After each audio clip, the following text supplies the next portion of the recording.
Jones présente Flash édité par Urban Comics dans la collection DC Signature est disponible en librairie, comic shop et sur internet depuis le 13 janvier 2017. Vous pourrez retrouver dans ce hardcover de 320 pages les numéros 164 à 176 de la série de Flash, tous scénarisés par Geoff Johns et dessinés par Angel Unzueta et Scott Collins. Pas de bonus particulier pour cette édition, on retrouve juste comme d'habitude les couvertures régulières de la série à chaque début de numéro, qui sont ici réalisées par Brian Bolland. Côté scénario, sans trop se rappeler comment il est arrivé là, Wally West reprend ses esprits au commissariat de Keystone City, brutalisé par les policiers qui l'accusent de meurtre et le considèrent comme un criminel. Et tandis que personne ne semble jamais avoir entendu parler de Flash, il semblerait même que notre héros ait perdu ses pouvoirs. Il va donc lui falloir essayer de trouver de l'aide et mener l'enquête pour comprendre ce qui se passe. Geoff Johns démarre fort lors de son arrivée sur le titre de Flash avec une histoire captivante nous plongeant dans un monde où tout est inversé. Des clins d'œil et une ambiance façon Alice au Pays des Merveilles, une alliance inattendue et forcée entre Wally West et des personnages connus de l'univers de Flash vont permettre aux scénaristes de redéfinir les relations entre ces derniers de façon réussie et très intéressante. Parallèlement à ça, on va également découvrir de nouvelles menaces qui vont mettre à mal notre héros. J'ai vraiment bien aimé la caractérisation proposée pour Captain Cold et Mirror Master qui, au travers de leurs interactions avec Flash, deviennent des personnages beaucoup plus nuancés qu'auparavant, gagnant ainsi en profondeur d'écriture et surtout en intérêt.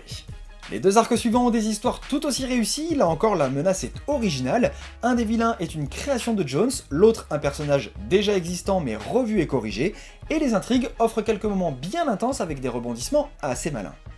Cette seconde partie de volume va un peu plus s'intéresser au passé de Wally West, même si à mon avis de ce côté-là, certains pourront rester sur leur faim. En effet, je pense que ce volume n'est pas forcément très accessible pour tout le monde si par exemple vous ne connaissez pas du tout le personnage de Wally West ou encore plus si vous n'avez jamais lu de Flash.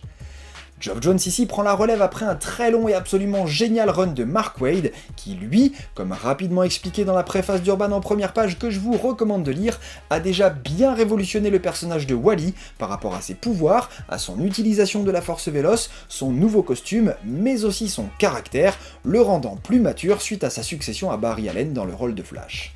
Du coup, Geoff Johns considère beaucoup, voire tous ces éléments comme acquis pour le lecteur et s'appuie dessus sans jamais ou alors très brièvement revenir sur leurs origines ou leurs explications.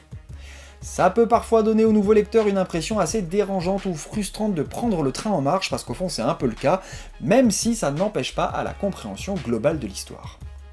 En fin de compte, Johns va s'attacher à développer les relations entre Wally West et certains des Lascars, qui eux pour le coup sont vraiment redéfinis, et à mettre en avant des notions qui lui sont chères, comme par exemple l'héritage.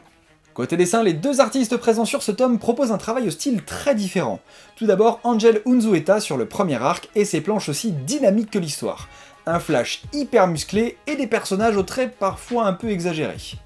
Ça reste travaillé, et très dans la tendance graphique du début des années 2000, même si un peu moins détaillé que le travail réalisé par Scott Collins. En charge de la seconde partie du volume, l'artiste propose lui quelque chose de plus léger au niveau du trait comme de l'ancrage, avec notamment des visages ou des décors un peu plus détaillés. J'ai bien aimé aussi sa façon de retranscrire la vitesse et les pouvoirs de Flash, quitte à quelquefois donner des cases ou des pages un peu chargées, le rendu en tout cas est bien réussi.